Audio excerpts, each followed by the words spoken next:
Hey, everybody, and welcome to We Watch TV. It's the podcast about the TV that we watch. I am Daniel. She is Hope. This is episode 79. And if you listened in last week, you heard us talk a pretty good amount of time about college football, and we were kind of excited for college football. And just checking in with Hope to see, is that excitement level still the same as it was last weekend? No. You know the meme where Batman smacks the crap out of Robin? Yes. That's called, here's your reality check. No more Delulu, no more Duke's Mayo High. This is the crap product that you've had ever since the Neil Brown era began. Same old, same old. What a disappointment. The fans deserve better. I'm annoyed. It was an incredibly disappointing weekend. If anybody who didn't tune in last week, we're talking, of course, about the West Virginia Mountaineers. It was a good weekend until the game. Sure. The fans showed up. People are hungry. We all want it. Everybody wants this. Pat McAfee show came to Morgantown, did his show live on Friday. You could watch clips of that all weekend to get hype. Big noon kickoff, which apparently Daniel didn't know was a thing. I was sitting there being like, and then we've got big noon kickoff. Like, do you think that I suddenly decided to talk about noon games that way and be like, we got I big had noon no kickoff? idea that Fox had their own basically game day equivalent, and it was called Big Noon Sunday or Saturday. I had no idea. I was like, well, what? I was like, we'll put it on the big noon kickoff. We can flip back and forth between. He's like, the game, it's not noon yet. I'm like, I know. So we had them in town. That was a crew. I think like Brady Quinn, Urban Meyer. Come coach us. Yeah, I said what I said. You know what? I'll take the devil himself to get me some wins. What about you? I don't know about that. I don't know if I'll go that far. I'm deep in the darkness of despair right now. So we had Machine Gun Kelly performed. Now I'm going to say this. I'm not blaming Machine Gun Kelly. The only people that should be doing Country Roads prior to a game is the Pride of West Virginia, the band. Do not sing Country Roads before a game. I remember they did it in basketball when it was one of the big, I don't know, some of the coverage. I don't remember what it was. Do you remember what they sang it before the game? Yeah. Do not sing Country Roads before the game. We don't need a hex on an already terrible product. Don't do it. Don't do it again. You only sing it after if you win. Everybody, repeat after me. WV fans, only sing this after if you win. Sad. The game was crap. It was bad. It was bad. There's nothing good to say about it. All the Delulu, all the goodwill gone. Now, you thought we could win. I thought I wouldn't be surprised if WV won, but honestly, my gut told me that we would lose a close one, maybe with some questionable calls. And it would be, but I thought there would be, I know there's no moral victories, but honestly, and it still applies. Losing this game really doesn't do much for us. They had more to lose than we did, honestly. Yeah. Even that, if you lose early with the way this playoff game is, even they might be okay. So it was really just, The 12-team playoff really changes the early season in a way. And I know at one point you had mentioned how you wish we had just gotten to play a cupcake because we haven't played a really easy team to start off the season in several years. And I have to wonder if with the 12-team playoff and how you get into it, if you're going to start seeing teams going back to that model a little bit more, not playing because like you said, if WVU won or lost Saturday, is it really that big of a deal for the playoff? Because as long as they can win their conference. I mean, I think certain teams it's going to be a bigger deal for if you're not a chosen one, but 12 makes it a lot more doable. And I think they do make these schedules years in advance before none of this was even known. But I would love to go back to the days of playing a cupcake so that we could have that W, get the kinks out, work all the demons out against a team that no one really thinks about. I mean, a lot of these teams, have you ever heard of Furman? Yeah. Ole Miss beat Furman 76-0. So you have heard of Furman. I just think of only. Didn't we play them Furman? I think of Furman Merman or whatever his name is. Thurman Merman, yeah. I've heard of them only in the sense that I have seen them showing up in the score box being beaten by one of these big teams in the early parts of the season. Fresno State, Akron got rolled by Ohio State. Southern Utah, Kansas played Lindenwood. Yeah. So this is just the top 25. Some of the teams that they played. How bad did? Oh, poor Akron. Ohio State beat them 52-6. Colorado State. I have heard of them. My friend's kid goes there now. But Texas beat them 52-0. I don't think the product that I saw displayed by the West Virginia Mountaineers is going to put us at a 52-0 score, for example, over a kind of lowly, team. Maybe not lowly, but not a Power 5 team, right? Correct. Power Not 4 or 5, I don't even know. I think it's Power 4 now. I'm still saying Power 5. I still call Hollywood Studios MGM Studios. It's just, how long has our Foodland been Piggly Wiggly? Oh, years. Like years. We don't call it Piggly Wiggly. We're very set in our ways. You guys should know this by now. But I would love to play a cupcake. Love it. And I think with this new playoff system, I don't think you have to have the strength of schedule now that we thought back then to get you in. Like, I think the whole idea behind it was not only to get some rivalries back for WVU, but back when it was 4 teams, a strength of schedule could have, especially if you won. Yeah. Back but when it was just like the 2 teams or even the BCS, teams that weren't necessarily like blue bloods needed to play bigger teams and beat them. I'm glad in you order said not to necessarily blue bloods though, because didn't Alabama always play like a crap schedule? Oh yeah, and until they got to the SEC, but they didn't need to play to do it every year. But WVU kind of needed that. I wonder if with the 12, like you said, with the 12-team playoff, if that's not as needed maybe anymore, and hopefully once the schedules work out, because like you said, they're years in advance. Somebody told me that in 2026 we play Alabama again. I'm like, oh, great. Nice. And Alabama's coach is who coached Washington. Oh, okay. I believe their new coach. We were talking about that the other day. That being said, Neil Brown, same old crap from him. I saw somebody said like he hasn't won a home opener or something in like 5 years. And yes, he kind of has been playing against some harder teams. I think we did open against Pitt that one year, right? I think so. Yeah, the first year we played them when we were back from the break. Yes, I believe it was. But that's a rivalry game, so it's always going to be harder. You always take like the records off the table in rivalry games. I would consider that a true rivalry. Honestly, I hate to say it. I feel like I can't consider this whole Penn State thing a rivalry when you own somebody so much. Like they own us. Yeah. I saw the stat. Like it was a bad game.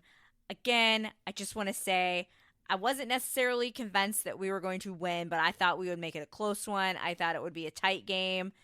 It was not. The score should have been way worse. If Penn State was a better team, I think it would have been way, way worse. I'm not saying they're a bad team, but from what I saw, I feel like Penn State should have wiped the floor with us.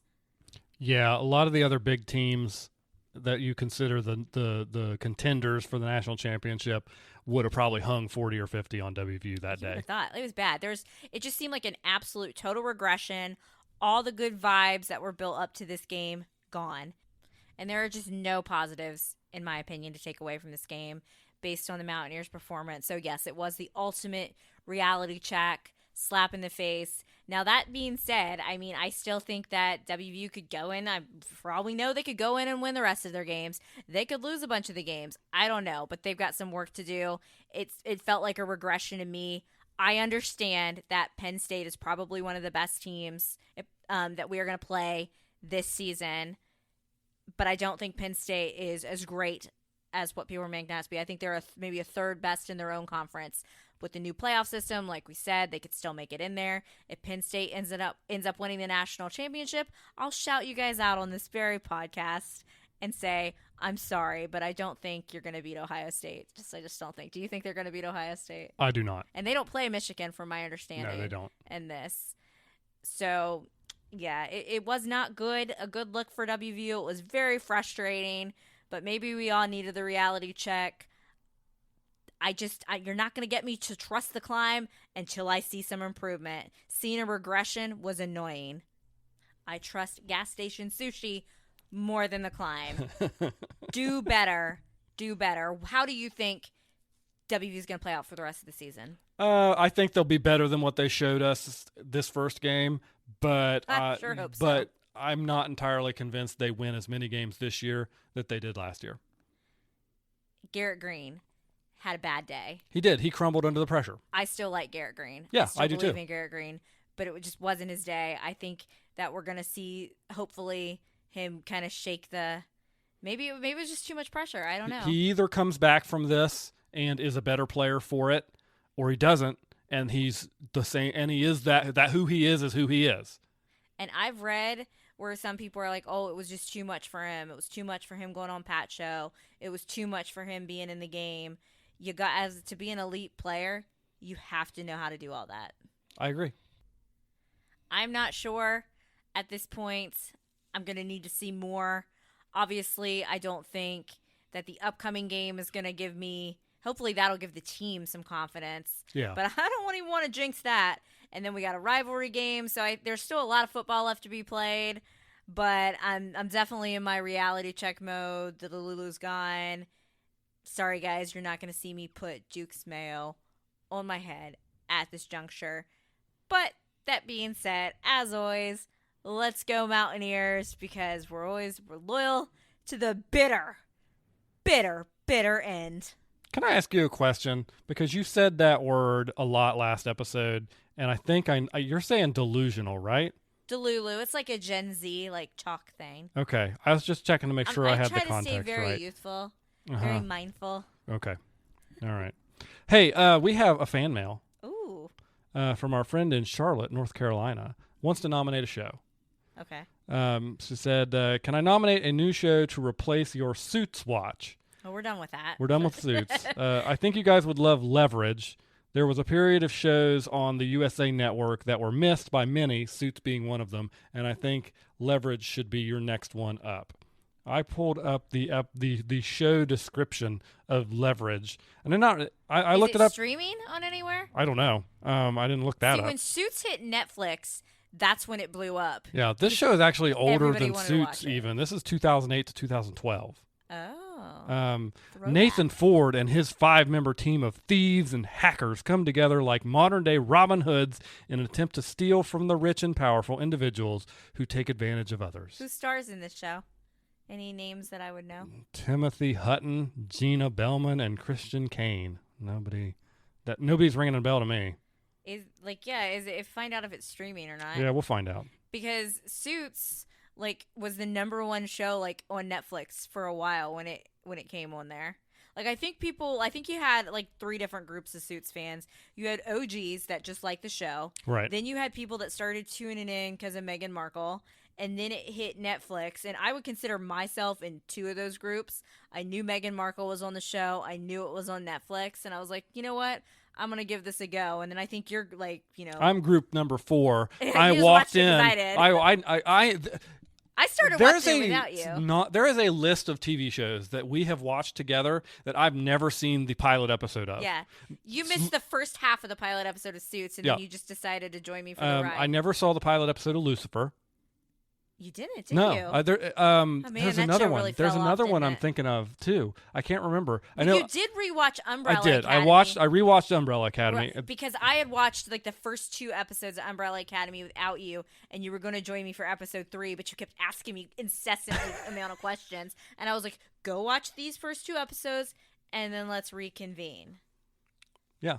I feel like that's common, though, for us. You're right, though. There's another show, too. I just walk in either halfway through the first episode or as you're starting the second episode and you said, hey, sit down and watch this. And I just do. And you fill me in on, the 2 plot points in the pilot that need to be paid attention to. So, yeah. Speaking of other shows, we do have several shows that we would kind of want to put on people's radar as shows we're going to be watching here in the upcoming next few months. You got that list pulled up? I do. So in the last episode, I was trying to remember desperately a show that we had just talked about, but because both of our brains are just apparent Swiss cheese, neither of us could remember. But Frasier, the reboot, season 2, comes back September 19th. Not far off. Perry Gilpin, Roz, is going to be more of a regular. We're going to see Bulldog. He's in the preview. Obviously, unless they're keeping it under wraps, which I think they do it in front of a live studio audience. No sign of Niles or Daphne at this point, which is disappointing. Know. If this show is going to keep going, just throw money at them, please.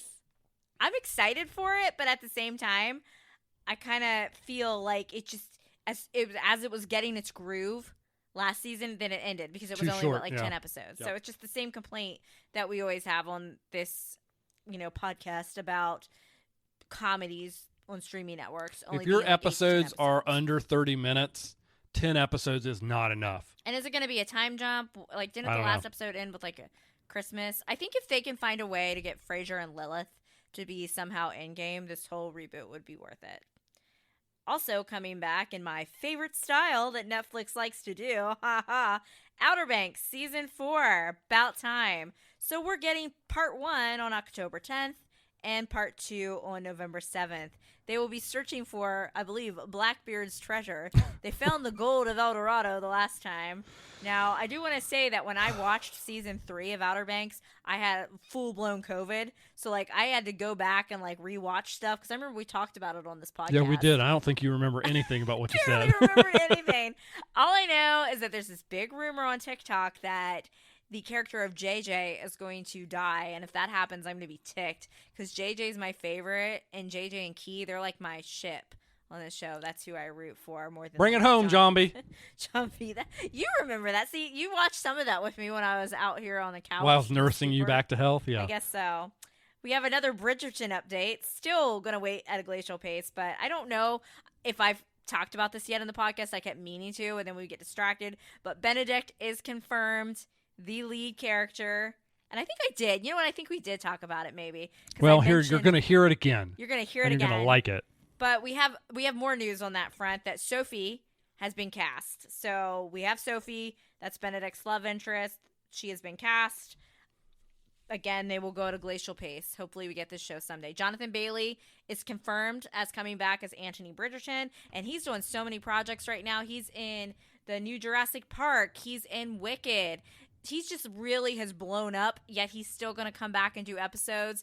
Meanwhile, Simon, Reggie John Page, or whatever his name is, was like, I'm going to go, and I know I've said this before too, so I'm going to say it again. He had, like, apparently didn't want to come back to do Bridgerton because he had more projects. I haven't seen him in anything since Bridgerton. I would love to see Simon and Daphne come back to this universe for at least season 4. I would throw some money at them. Well, too. with how long they're taking to make all these seasons, maybe in season 5 or 6 they'll be able to come back because their careers will be washed up at that point. Who knows? With how long it's taking. Bridgerton, one question for you. I know in between season 2 and 3 they had kind of a gap filling show, that Queen Charlotte. Are they doing another one of those? I've heard that they want to do one on Violet Bridgerton, but I haven't heard, that's a lot of conjecture. I don't think anything's confirmed. I would love to get Queen Charlotte was fantastic. I would love to get something else like that, but I don't think they're going to. So that makes this wait even more annoying. Yeah. What We Do in the Shadows, October 21st. You know what's going to suck about that? Weekly release. Yeah. Because we watched it all together. Weekly release, the fact that it's the last season, all of those things will be terrible. Tucson. What is it? Arizona. I love me some Laszlo. Then Lower Decks, a Star Trek show, season 5, the final season. Unfortunately, yeah. October 24th. I disagree. I don't know. I've seen people. I was like, what do you disagree as with? the fans have been coping with the fact that this is the final season of it. We've tried. I guess we're coming up with our own reasons why we're okay with it, because really we're not. We would have wanted to see this show. It's a cartoon. It should just keep going on forever. You don't have the same problems that you have in a live action show. Why'd they cancel it? Of all the new Star Trek that's been going on lately, this is maybe the one show that I can point to and say almost every Star Trek fan likes this show. But they canceled it after 5 seasons. I don't know. Well, I saw the crossover. Yeah, you saw the crossover with Strange New Worlds. So I'm excited for it. I'm sad that it's its last season. I'm hopeful that this isn't the last time we see these characters. Yeah. We've already seen them in other places. Maybe they'll pop up in some other spots and in live action or in cartoon. I don't know. Then we have Ghosts returning on October 17th. Is Jay going to see the Ghosts this season? I have no idea. I would love it if he did, though. I think it's got to be time, even if it's only for an episode. That'd be really cool. Then we've got, of course, Dancing with the Stars. I don't know what season number this is. September 17th. They're going to be unveiling the whole cast on Wednesday on GMA. We know Whitney is confirmed to be back as a pro. We know that Steven, pommel horse guy from the Olympics, he is the only contestant officially confirmed. Other ones that people think are pretty sure are Joey, the Bachelorette, or Bachelor. He wasn't he was the Bachelor, not the Bachelorette from Bachelor Nation.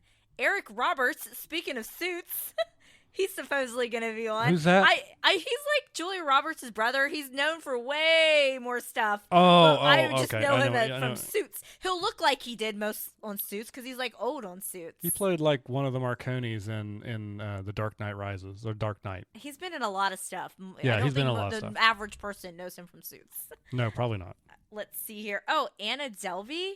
She's like that fake air. Remember, I do not have time for this.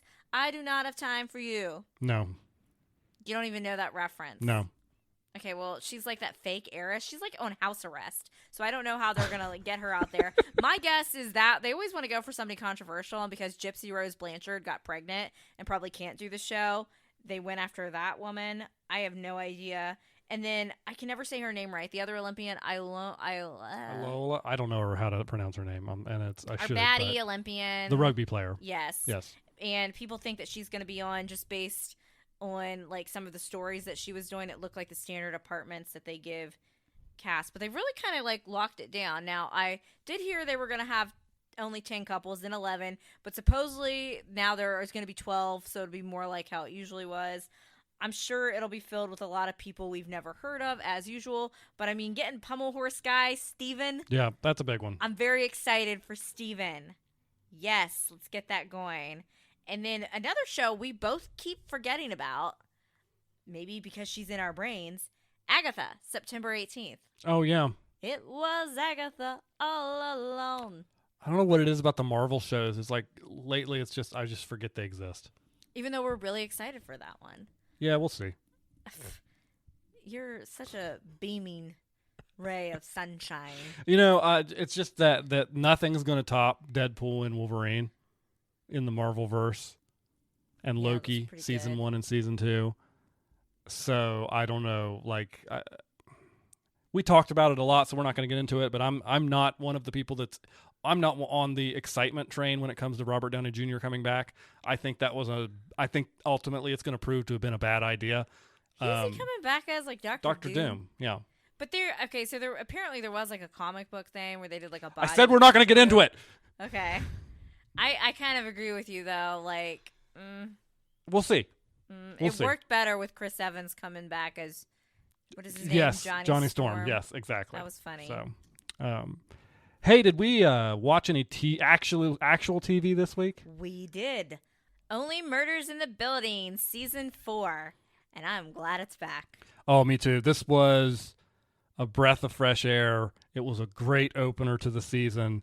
In fact, I would say spectacular. Yeah, it was a really good season opener too. It really was. The trio's back. They kind of. The way they set up, because we know what happened with Saz getting shot at the end of season 3, but they kind of like backpedaled a little bit on that and set up the mystery really well. Just the 3 of them working together. They did go out to Hollywood. We got to meet I thought that was really funny. They're making it. So the Hollywood is trying to make a movie out of their podcast. Yeah. And so they got actors to play the 3 leads from the show. They're going to age up Mabel. Yeah, because they said it felt weird.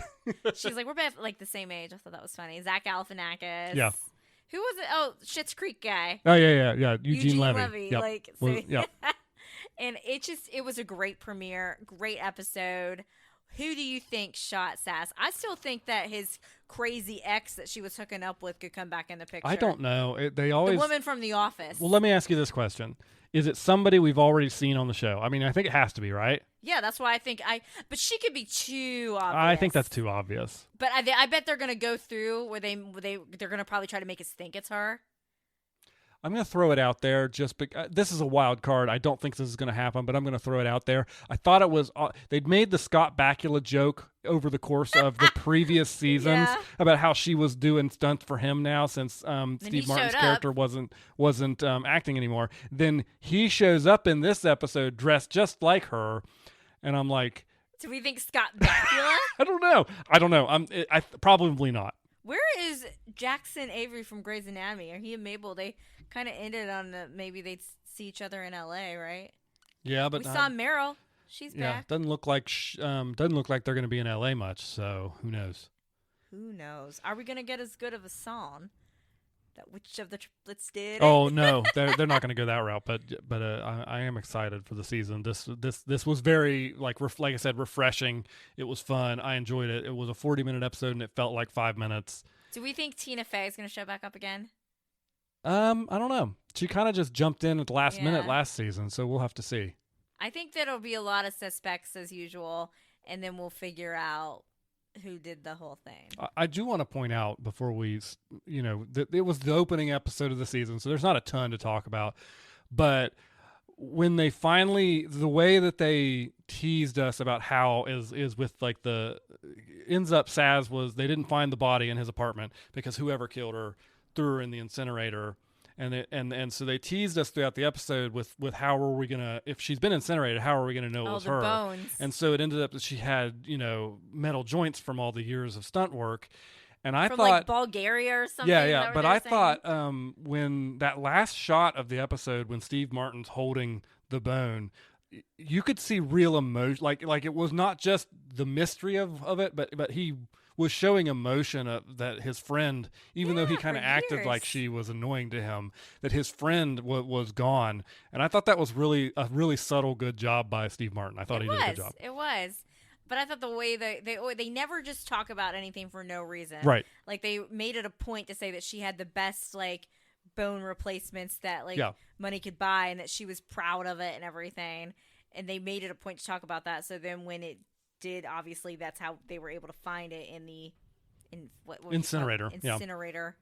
So I feel like they're just very much like, what does McGonagall say in Harry Potter? It's always you three. Yeah. It's always them stumbling upon. So I'm excited to see where the mystery goes. Again, Only Murders is a show. If they just kept coming up with shenanigans for this trio, just keep giving me more of it all the time, and I'm always going to enjoy Absolutely. it. So, yep, like we said, just the premiere of that show. Not a lot to talk about with it going on, but we'll start to get into the mystery more this coming week. We did start another show. We could have watched it all, I guess, but we just decided to watch the first episode because we're struggling. Finally started season 4 of The Umbrella Academy on Netflix. Well, it doesn't help when the show has been spoiled. Like, literally, I don't know how people they must stay up all night and watch it. Like, it was spoiled for me the next day. Yeah, I started seeing stuff and then I did do my own investigating when it had been spoiled beyond repair about some other plot points, like Five and Lila. What are we doing with this? So I haven't exactly been excited to start the season, and I've been really tired lately, but we did watch the first episode. I did like the usage of the music that... What is it, You and Me? Oh, yeah, from Bloodhound Gang. Yeah, that was good. I like that. Throwback song. I forgot that they all lost their powers at the end of season 3. Like I said, we told you guys we didn't remember anything. Apparently, we didn't. Allison made some type of deal, and I think, I don't know the terms of it, but I know it was so that she could be back with her daughter, who's now like a bratty teenager. Yeah. She looks like she is really regretting that decision, like in a funny way. I forgot that like Luther lost his gorilla muscles. Yeah, because they all lost their powers. Well, but his power was strength. Yeah, but he got. He also had. He got the gorilla muscles by that moon thing, right? I think that's what happened to him as he aged. Is that was the muscles coming about? Really? Because I thought there was a distinct episode where it showed that he got like that, like something went awry. Maybe I don't know, man. This show has. This show is weird. I forgot more about this show than I ever knew in the first place. This show has. They talk about all the different timelines. I'm like, they're talking about all the timelines in my head. We have Ron Swanson. And Tammy too. And Tammy, that's basically who Nick Offerman and Megan Wally, I just see, am I saying her last name right? Yes. I just see Ron and Tammy too. Yep. In these roles that they're in. I forgot how awful Ben was because the Ben that was the ghost Ben was nice. This Ben, I forgot that he was such a douche. So I'm not real pleased with that. Lila and Diego are married with kids. Her parents are alive in this timeline. I would be so excited that I feel like I won with them, but I know I most likely didn't based on some spoilers that I've read with her in 5, which is weird. So are you excited to proceed to episode 2? I'm sure we'll get through it. It's hard because I actually enjoyed this first episode. I thought it did a good job showing. That I know how it's going to end. Showing what everybody's been doing and how things have played out. Klaus. And given new light to some characters that shows that they're a little bit different and scarred from things that have happened. It's hard to be excited to go forward knowing how it's all going to ultimately play out. And that's why we're a spoiler podcast. You guys know that. We put chapter markers. Never be the type of person that just up and spoils a show within 2 seconds on like TikTok, or don't entertainment places that write headlines. Don't put your spoiler in the headline the next day. I can never figure it out what show is going to get spoiled on TikTok and what show isn't. And I'm probably answering this for myself when I say I've never been spoiled about Star Trek shows on TikTok before. Probably because less people watch this. I'm just gonna go out on a limb.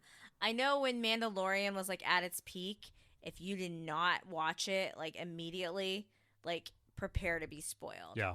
Like I think I was sick. I'm walking you way back season 1, and I was like, does Yoda or somebody show up? And that was like the whole Grogu thing, like baby. We're back when we called him Baby Yoda. Thankfully, didn't have Luke Skywalker spoiled for me, but I knew that someone big was coming, so I figured it was going to be Luke. Like that's a show I know, and I do feel like a lot of people. And once it gets in your like your algorithm, your For You page, you're going to get more about that. So I was just very annoyed to have Umbrella Academy spoiled for me right away, and it does make it harder knowing that end game.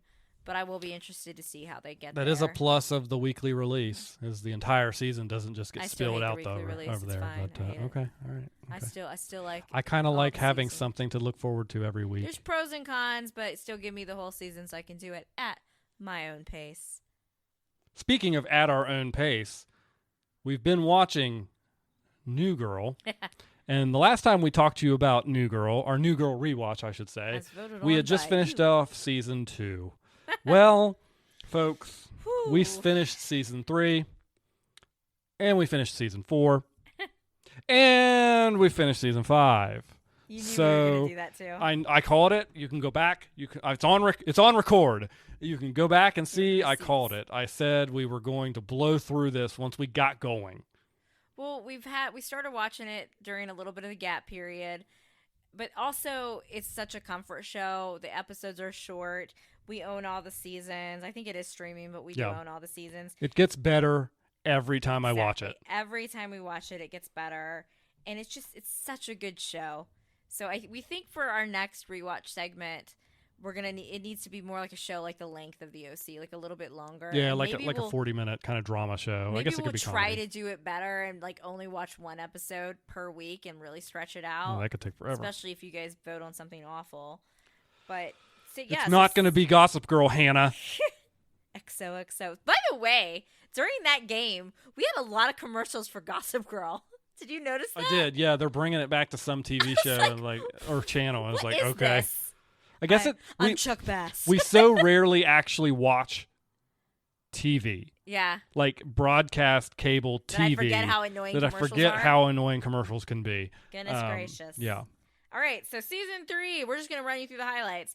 Season 3 is a little bit tumultuous with this if you're a Schmidt-Cece fan, but ultimately we need that season so that Schmidt can really grow, Cece can really grow. Nick and Jess are together for a majority of season 3. We get one of my favorite episodes of season 3 is episode 6, the Halloween episode entitled Keaton. That's all-time great. All-time great. We find out, that, Schmidt's friend, Michael Keaton, has been writing him letters, but it was really his mom and then Nick. And that's also Schmidt dresses as a public serpent. Yep. I feel like Winston's girlfriend, Shelby, that wore, like, the raining cats and dogs would have liked that costume, the public serpent. Yeah. Or Jess's Joey Ramona Quimby. And I didn't get that one. Coach comes back. In season 3, episode 7, the return of Coach. Our Thanksgiving episode is one of the all-time great Thanksgiving episodes where they go camping. That's a good one. Jess eats a tainted fish and then ends up in the hospital. And I feel like that's one of our first really Winston Cece mess arounds because they bond over their hatred of camping. Yep. any other highlights from season 3? Obviously, we have Nick and Jess that they break up. Oh, the Prince episode from season 3. Oh, That's yeah. one. Prince just shows up out of nowhere. Such a great one. And Prince wanted to be on the show. He was a fan. So Yeah. they specifically wrote an episode for him. But then we got Nick and Jess. They break up.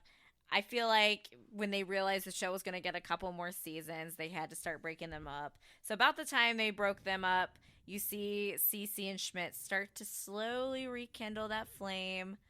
I think Cece does make out with Coach at some point. I always forget about that. It was early in the season. But the way they Coach play it returned, off is just funny that they're like, oh, we were both like bored and lonely. We have zero chemistry.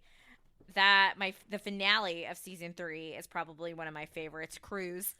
Yeah, that's a good one. I got what does Winston say? I got the sugars. I'm the sugar man.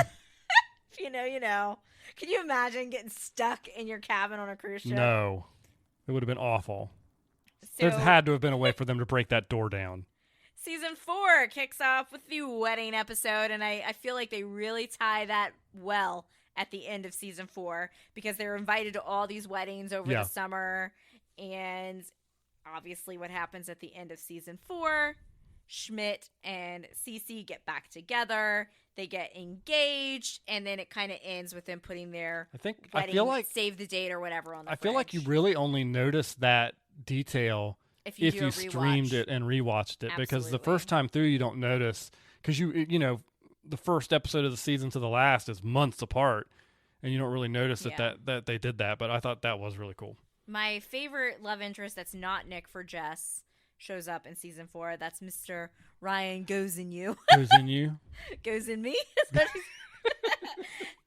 Thanksgiving, also known as Banesgiving. That's a good one. That might that's be a one good of the one. best Thanksgiving episodes. I really like that one. I think it's very good. Well, especially if you're a Schmidt and Cece fan, because that kind of you really start to get a little more the way they bring Schmidt and Cece back together after they have such that terrible breakup again in season 2 when Schmidt's just bad. They sprinkle it in. They make it very earned. Yeah, instead it of is. just It's earned. thrusting them back together, and they make you start to believe in Schmidt again. And Cece starts to see it, and they both kind of grow up a little bit. It's just nice. And Winston gets to date the lunch lady. Yeah, and who is also Shauna Malwae-Tweep. Yeah, from Parks and Rec. Yes.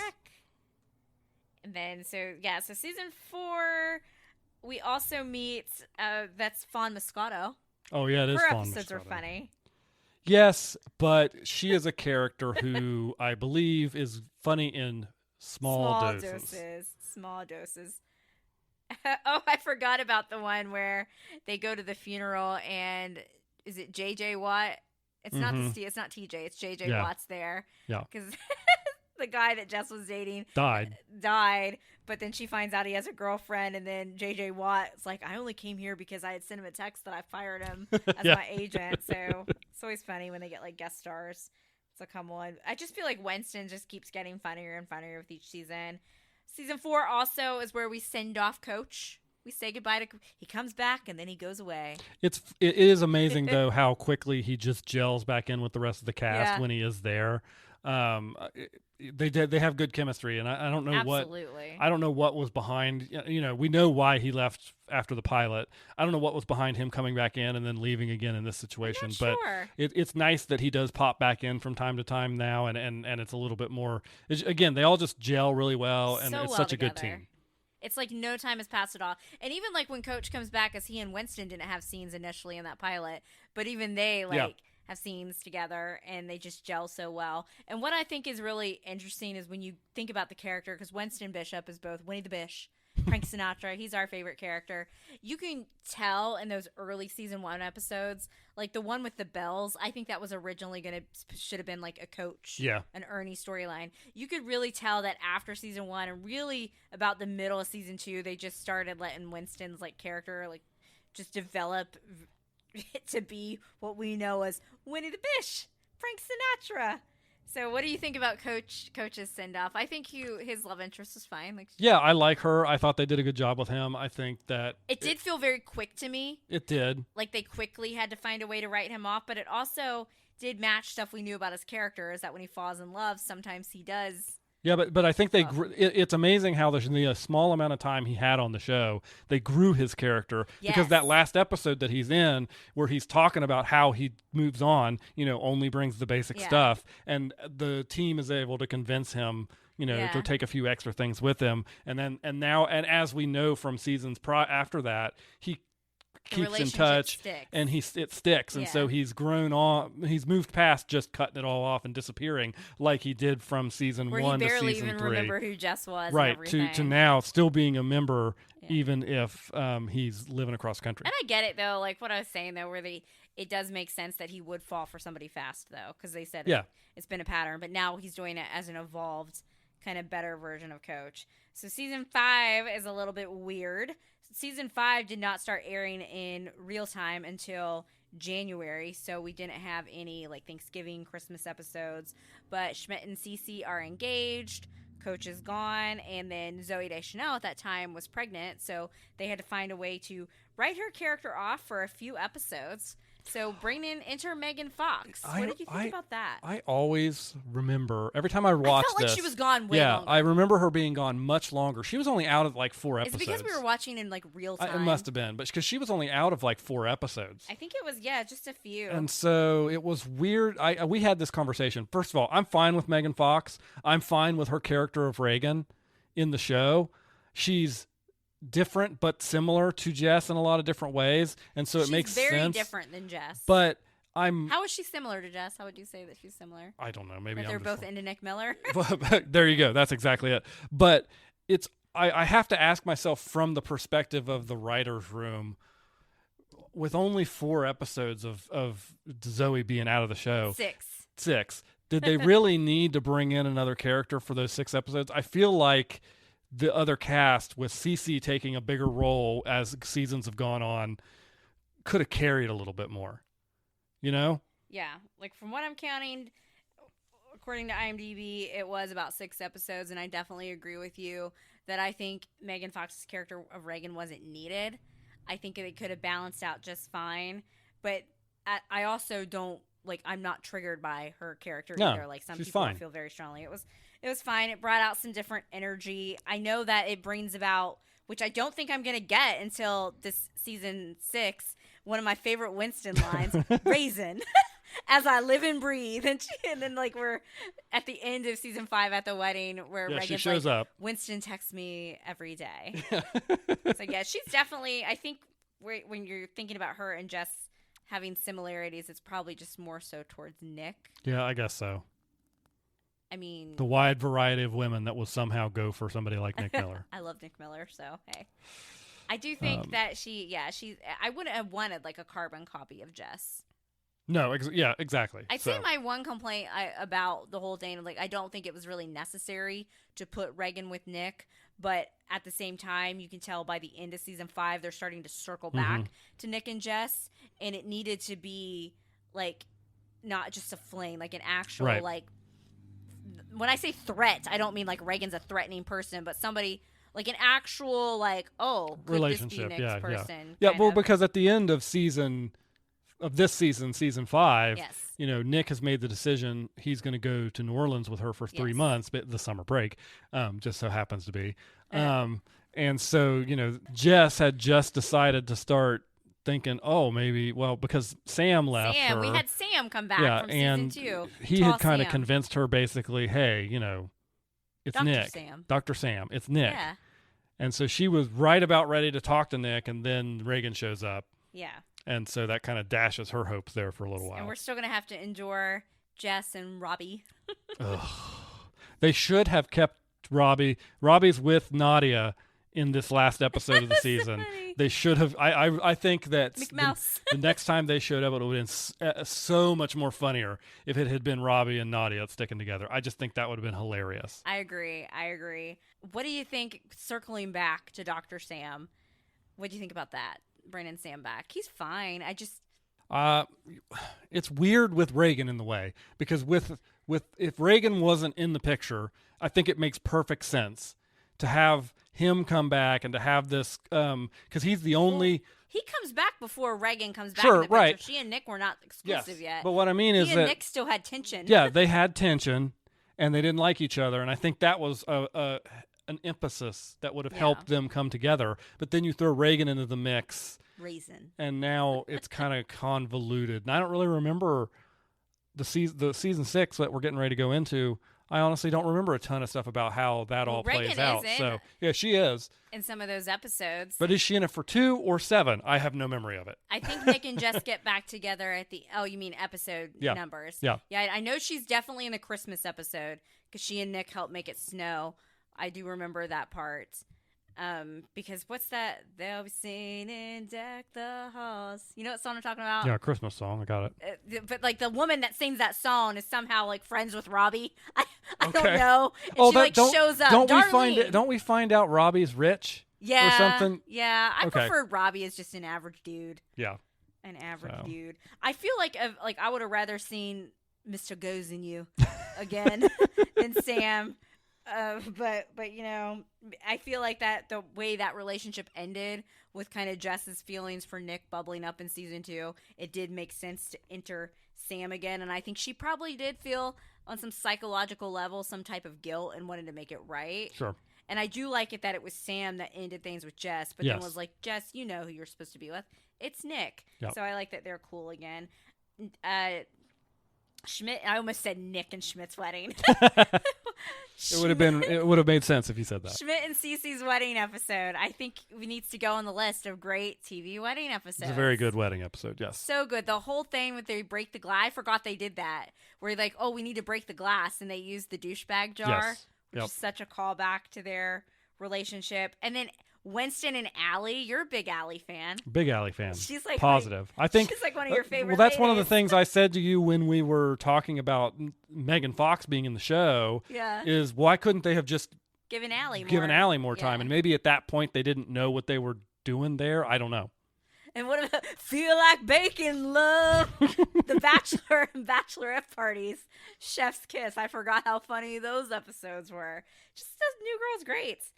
I know. Are you excited for season 6? I'm sure we'll go through it quickly. Yeah, I'm excited for season 6. So, is season 6 a normal episode length season? I know 7 is not. Well, let's take a look. See here. Season 6 airs on September 20th. I think season 5 still had an adequate. Yeah, they had 22 episodes in season 5, even though they started late. Yeah, the airing was weird. Yeah, season 22 episodes for season 6. So it's just season 7 that's short. For some reason, I felt like there was another short season, but I can't believe you didn't mention it. Sandy Cohen. Oh, that's right. Sandy Cohen Gallagher shows up as Schmidt's dad, Gavin. Yes. Makes out with Jess. Yes, before is Jess the knew. Antithesis of everything Sandy Cohen ever was or is. It will never not be cool to me that Max Greenfield played a young Sandy Cohen on the OC. I know, you bring it up every time. It's just wonderful. What did you want to do, a show called the 7 Degrees or 6 Degrees of Sandy Cohen separation or something? I don't know. It was a bad idea. Did we talk about the episode where they did like the walk of shame with Bear Claw and they found Genslinger? Oh, no, we didn't. That was a good one. I think that was from season 3 or something. I like it when they bring back weirdos from previous seasons and see where they're at, and he was like clowning now. Yeah. He wasn't They thought teaching. It was like his house and his wife. It was not. It was not. Any other notable No, episodes? I think you've got them all. I know season 6 has a couple episodes I'm looking forward to, so I can't wait to get into that. Yeah, me too. It's a great show. Well, folks, I think that is all we've got for you this week. Thank you so much for tuning in. Remember, if you're out there in podcast land and you're listening and you want more content from Hope and Daniel, we have an Instagram account. It's called it's at We Watch TV Podcast on Instagram, and you can tune into that and you'll see show updates and posts, and occasionally I'll be down in my office ranting about why you should listen to the podcast. So it's a lot of fun. Oh, that reminds me. We did a poll on there. So just we'll close things out about what everybody's favorite season was. And Fall won by a landslide. I put the same poll on my Twitter, and Fall was also the superior season. I am hoping that the weather has broken and we can actually start having fall, because we only get like 3 days of fall. Like the last week leading up to this week was brutally hot, and I'm over it. Same. I'm ready to feel that winds in the east. Thanks for listening to this episode of We Watch TV, a podcast about the TV shows we watch. You can find more from Hope and Daniel on Instagram at We Watch TV Podcast. Drop us a line if you like the show, have a question, or a recommendation. You can find Hope on Twitter at Lil Runner and Daniel on Twitter at TheRealHoboDan. Music for today's podcast was provided by Your Tunes from Pixabay. Artwork was created using the AI program Midjourney with prompts written by Daniel.